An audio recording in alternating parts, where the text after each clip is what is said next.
Today, we're not just talking history, we're carving it into stone. We're talking the Mount Rushmore of design studios. Everyone knows how this game goes, right? 4 picks, no more, no less. And once your chisel hits the stone, there's no going back. These design studios didn't just make logos, they changed the world of graphic design. They set standards, they sparked movements.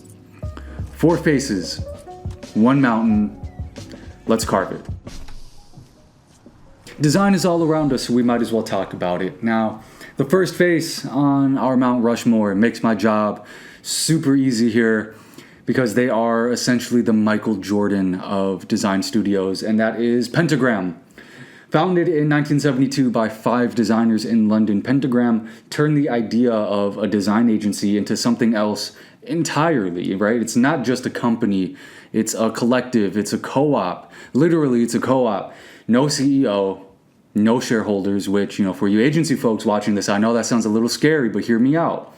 This is a rotating roster of creative legends, right? We're talking Paul Scher, Michael Beru, Eddie Opara, Emily Oberman, right? Each one is a heavyweight, each shaping what we know now as modern branding. I mean, look at the hits that have come out of Pentagram. We got Citibank's Umbrella, the Windows 8 redesign, Shake Shack's mouth-watering identity, and MasterCard's minimalist yet iconic rebrand. Pentagram doesn't just create brands, right? They engineer cultural touchstones. And here's the twist, right?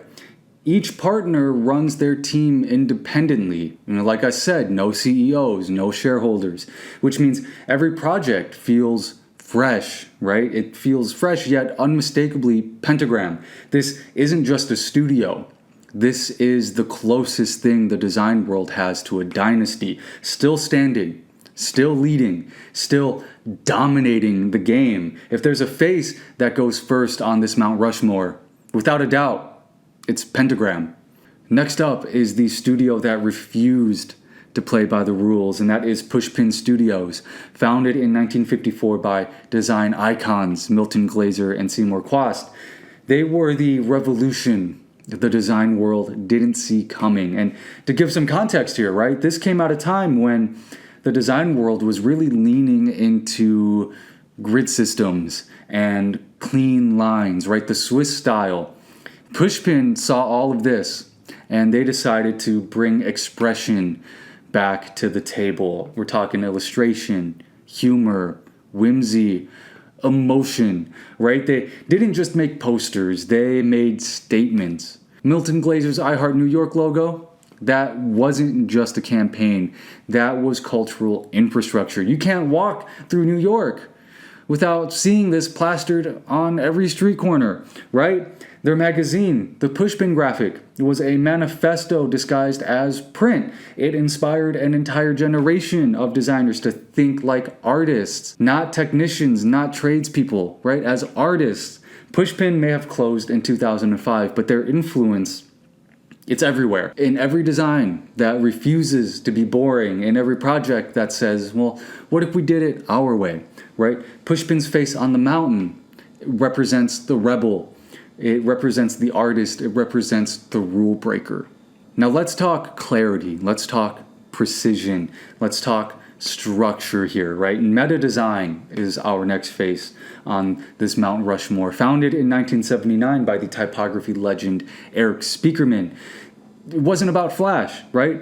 They are about foundations. While others were fighting for their time in the spotlight, Meta Design stayed behind the scenes and quietly built the strongest brand foundations.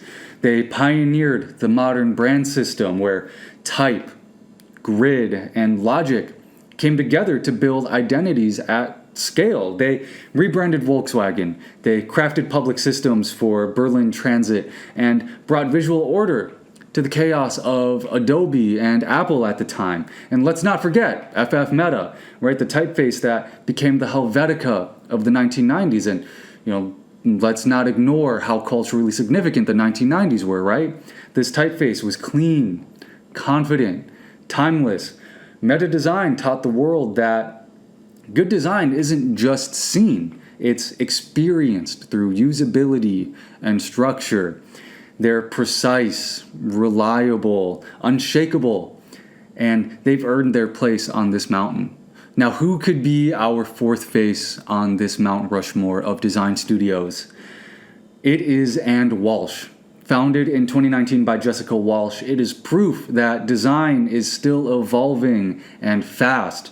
Right after co-founding the legendary studio Sagmeister and Walsh, Jessica Walsh stepped out to build a studio that didn't just break the mold, it blew it up.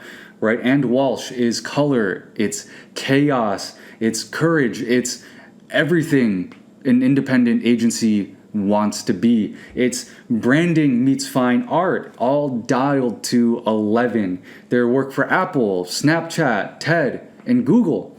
It doesn't just look good, right? It feels like the future. And Jessica Walsh doesn't just stop at visuals. She launched Ladies, Wine, and Design, a global nonprofit carving space for women and non-binary creatives in an industry that is still dominated by the old boys clubs that we all know. And let's be real, And Walsh isn't waiting for a spot in this club. They aren't waiting for a seat at this table. They're building a new one, and it's long overdue.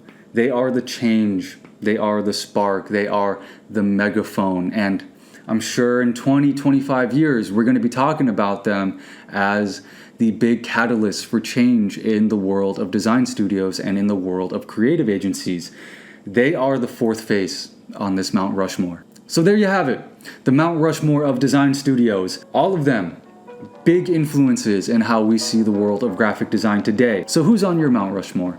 Drop your picks down below. If you like this episode, be sure to support the show by giving this episode a like, leaving a comment, and of course, by subscribing. This is Ziggy the Designer, the show where we talk about the world of graphic design and the people who make it move.